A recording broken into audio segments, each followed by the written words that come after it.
జిల్లాల పునర్విభజన రాయచోటిలో సెగలు రేపుతుంది. అన్నమయ్య జిల్లా కేంద్రంగా ఉన్న రాయచోటిని మదనపల్లిలో కలిపితే తాము అంగీకరించబోమని స్థానికులు స్పష్టం చేస్తున్నారు. అన్నమయ్య జిల్లాను అలాగే కొనసాగించాలని డిమాండ్ చేస్తున్నారు. రాయచోటికి బంద్కు పిలుపునిచ్చారు. రాయచోటి జిల్లా సాధన జేఏసీ రాజకీయ పార్టీలు బంద్ పాటిస్తున్నాయి. అన్నమయ్య జిల్లాను మార్చవద్దని డిమాండ్ చేస్తున్నారు. బంగ్లా సర్కిల్ వద్ద బైఠాయించి ఆందోళన చేపట్టారు. నిరసనలతో కడప మదనపల్లి రోడ్లో రాకపోకలు నిలిచిపోయాయి. రాయచోటిలో నిరసనలపై మరింత తాజా సమాచారం మా ప్రతినిధి ప్రసాద్ శర్మ అందిస్తారు. జిల్లాలో పెద్ద ఎత్తున ఆందోళన బయలుదేరాయి. ఒక పక్క రాజంపేట కొడూరు ప్రాంతాల్లో రాజంపేటను జిల్లా కేంద్రం చేయడం ఒక పక్క ఆందోళన కొనసాగుతుంది. మరోవైపు రాయచోటి పట్టణాన్ని రాయచోటి జిల్లా కేంద్రాన్ని మదనపల్లిలోకి చేస్తున్నటువంటి సమాచార నేపథ్యంలో రాయచోటి కూడా పెద్ద ఎత్తున ఉద్యమం బయలుదేరింది. ఇప్పటికే బంద్కు పిలుపునిచ్చారు. మొత్తం రాయచోటి ప్రాంతంలో ఉన్నటువంటి మొత్తం నాయకులంతా ఈ బంద్లో స్వచ్ఛందంగా పాల్గొన్నారు. సార్ చెప్పండి, రాయచోటి జిల్లా కేంద్రాన్ని మదనపల్లి తరలిస్తున్నటువంటి సమాచారం ఏ రకంగా ఉంది? తర్వాత ఏ రకంగా మీరు ఆందోళన ముందుకు వెళ్తున్నారు?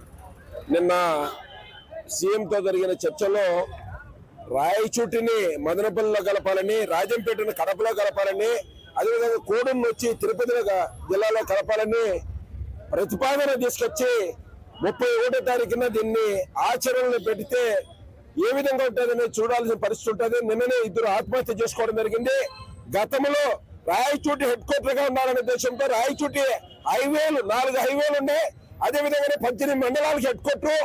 ఈ రోజు ఏంటంటే 1,00,000 జనాభా టౌన్ పట్టణంలో ఉన్నటువంటి రాయచోటి రింగ్ రోడ్డు ఉన్నటువంటి ప్రాంతము, అదేవిధంగానే వేస్ట్ ల్యాండ్ అంటే డీకేటీ ల్యాండ్ 2,000 ఎకరాలు ఉన్నాయి. అన్ని ఆ వసతులతో ఉన్నటువంటి నీటి సమస్య లేకుండా ఉన్నదనే ఉద్దేశంతోనే ఇక్కడ గతంలో 3 సంవత్సరాల కిందట జిల్లా హెడ్ క్వార్టర్ వేయడం.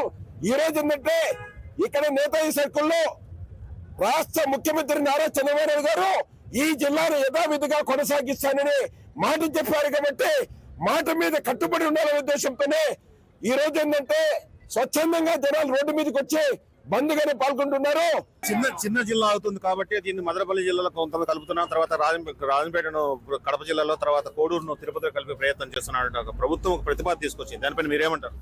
చిన్న జిల్లాలు అనేటువంటివి చేయాలనే ఉద్దేశంతోనే గతంలో తెలంగాణ ప్రభుత్వం కానీ ఇప్పుడు ఆంధ్రప్రదేశ్ రాష్ట్రం కానీ జిల్లాలు చిన్నవి చేస్తేనే పరిపాలన బాగుంటుంది, అభివృద్ధి చెందడానికి అవకాశం ఉంటుందనే ఉద్దేశంతో చిన్న జిల్లాలు ఇవ్వడం జరిగింది. అందులో భాగంగానే గతంలో ఇచ్చిన విధంగా అన్నమయ్య జిల్లాని యథావిధంగా కొనసాగించాలా.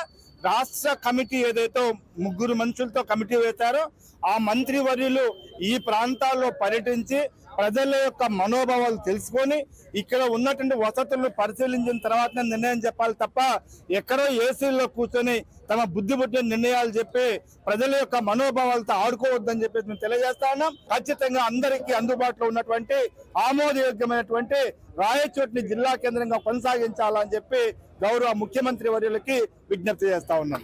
కేవలం 3 సంవత్సరాలు మాత్రమే అయింది కొత్త జిల్లా ఏర్పడి. మళ్ళీ ఈ పునర్విభజన అనేది ఏ రకంగా మీరు చూస్తారు? మీరు పునర్విభజన అనే కార్యక్రమం చేపట్టినప్పుడు గతంలో ఏవైతే పాత జిల్లాలు మనకు ఉన్నాయో వాటిని అదే విధంగా కొనసాగించాల్సి ఉండాల్సింది.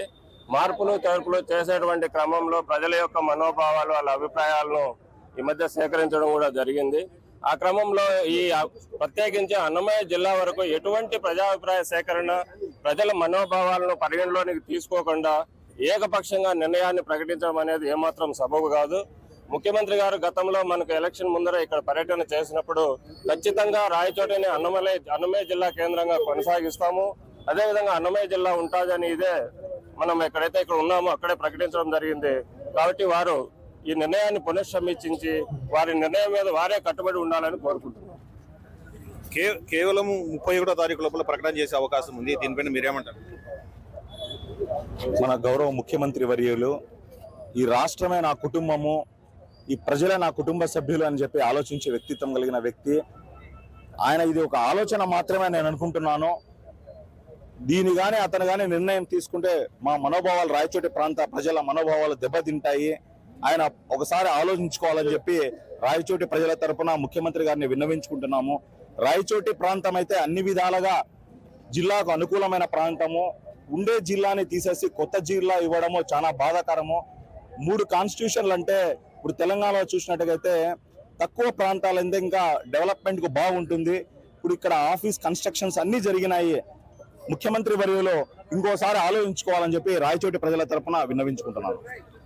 ఇది రాయచోటి కేంద్రానికి సంబంధించినటువంటి ఏదైతే మార్పు జరుగుతుందని భావిస్తున్నారో ఒక మొత్తం అన్నమయ్య జిల్లా స్వరూపాన్ని మార్చే విధంగా 3 ముక్కలు చేసి అటు మదనపల్లిలోను కొన్ని తిరుపతిలోను మరో చోట రాజంపేట కడప జిల్లాలో కలిపే ప్రయత్నాన్ని విరమించుకోవాలని ఏదైతే అన్నమయ్య జిల్లాలో గతంలో ప్రకటించబడిందో దాన్ని కొనసాగించాలని డిమాండ్ చేస్తున్నారు. కెమెరా పర్సన్ తో శర్మ, ఐ న్యూస్, రాయచోటి.